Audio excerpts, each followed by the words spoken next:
When a person is frightened, this center starts breathing fast, giving rhythmic instructions to all the antibodies. With that, you feel you are getting a palpitation in the heart. This palpitation is nothing but a signal to all the antibodies to fight the emergency of an attack.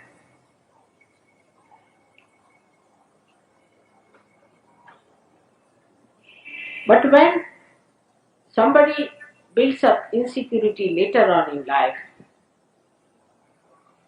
it becomes a physical problem. If they have insecurities earlier, it is an emotional problem. But later on in life, when one develops a insecurity, any kind, like a wife is insecure about her husband. Husband is a loafer or a bad man and carrying on with other women. So that motherhood of the wife is challenged. And when her motherhood is challenged, she may get the weakening of the center, by which she may suffer quite a lot and may have even breast cancer. These insecurities can be also self-made. Imagine, people can just think about it and build up some sort of insecurities, which are of no actual existence. But such fears are very much more in the West, because the life in the West has no meaning, has no explanation. Whatever you ask them, they'll say, what's wrong?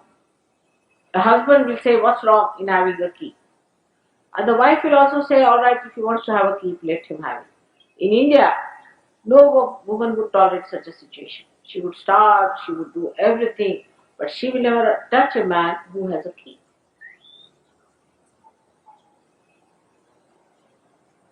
So the basis of the strength of Indian women is their sense of chastity. The sense of chastity in the Indian women is so great that nothing can deter them as long as they are chaste. But if they are not chaste, then fear settles in them very fast. Chastity is the strength of women. And that's why those women who have fear mostly have a problem of their chastity being challenged. A woman who is frightened that her chastity may be disturbed also can develop a problem with the heart chakra. Such women can develop breast cancers, breathing troubles, and other kind of frightening diseases on the emotional level also. But after some time, such a woman comes back again and she accepts the life as it is for the sake of her husband, or maybe if she has more relations or other children. She becomes extremely powerful as a reaction to what has happened. That's only possible if your center of heart is alright. Such women do not grudge, do not complain, are extremely serene and can bear up lots of things. They are extremely tolerant and can go to any extent to help their children. But they are never spoiling their children. They never spoil their children because they understand spoiling is much worse than beating the child. They never spoil the children nor ever pamper them and never get dominated by their children. They know I have to guide the child, I have to look after the child.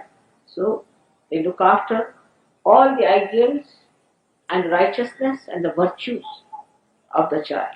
And if he tries to get out of it, they go all out to win him over, back to virtue and to better life.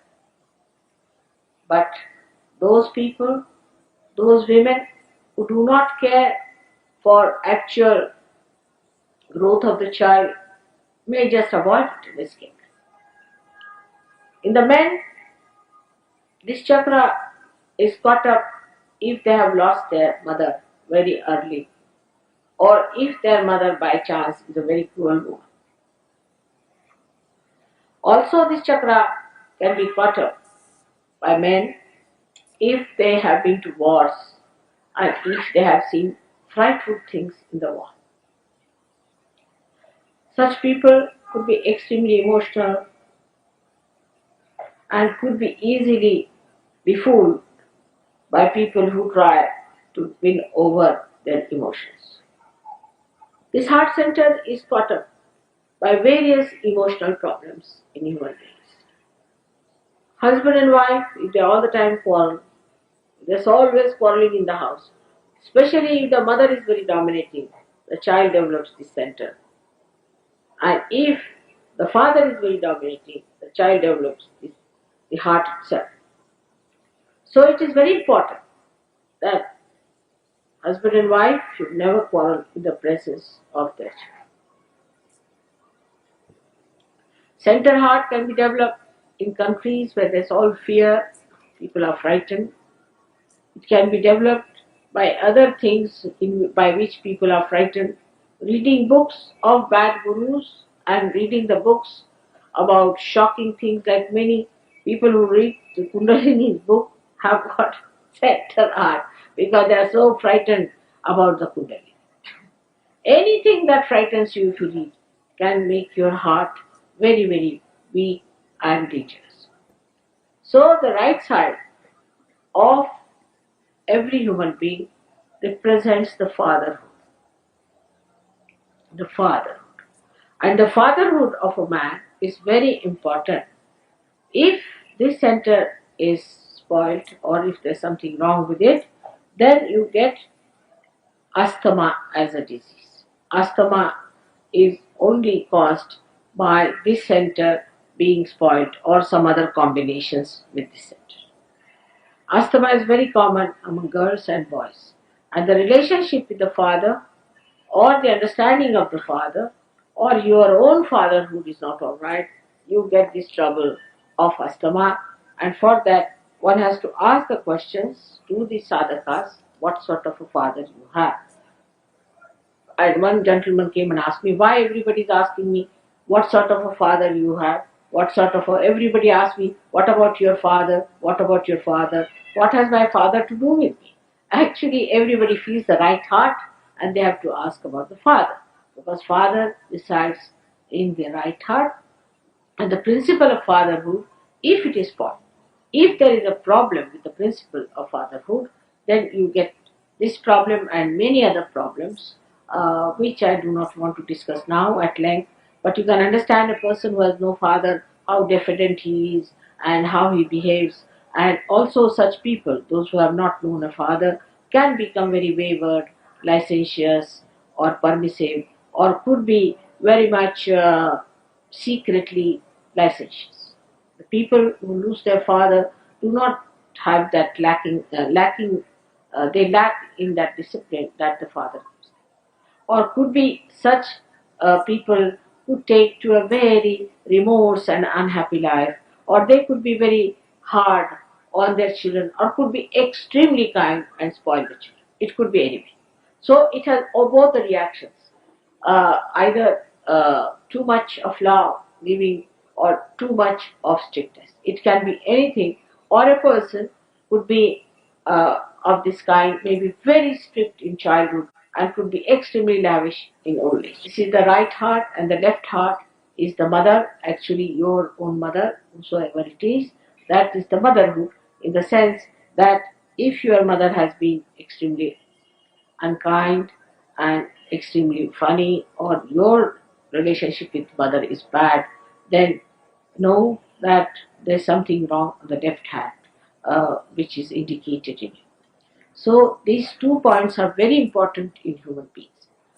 If a Sahaja Yogi just decides that I have a father and a mother, God Almighty is my father and my mother, then these problems can be easily solved. But in Sahaja Yoga, it is not what you think that works out. It does not. Like in the car, if you sit down and think that I'm going to Connaught Place, you won't move. You have to move your hands. In the same way, in Sahaja Yoga, you have to move your hands, clear your chakras, move them higher, and put them up. It's not what you think is important in Sahaja Yoga. Not at all. You may think that I'm doing very well in Sahaja Yoga, I'm very good, but it's not so.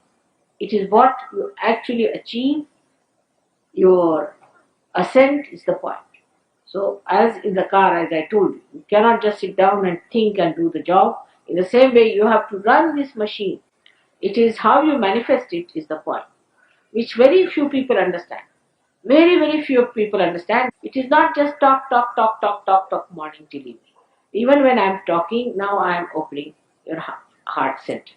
I'm working it. Even I'm talking also, I'm opening. It's working. You will see your heart chakra is open by the time I finish my lecture. It is so because I know how to do it. When I talk, I'm just watching where the chakras are catching, what's happening, and I'm catching all these points and touching it. I'm trying to open it. And that's how it should be. It should not be just a kind of a jabbering that we do sometimes about surgery. The greatest fear human beings have that they think they have done lots of mistakes. And these mistakes are too many and they can never get realization. They'll be doomed, they'll be going to hell. This is not at all. Nobody is going to go hell if you do not want to. If you want to stop it, you can stop it. The time has come. You are going to be blessed and blessed forever. So may God bless you. Today's lecture I have given you in a way that you should understand the importance of confidence, but not by saying I am confident. Because when you say outwardly, you are actually egoistical.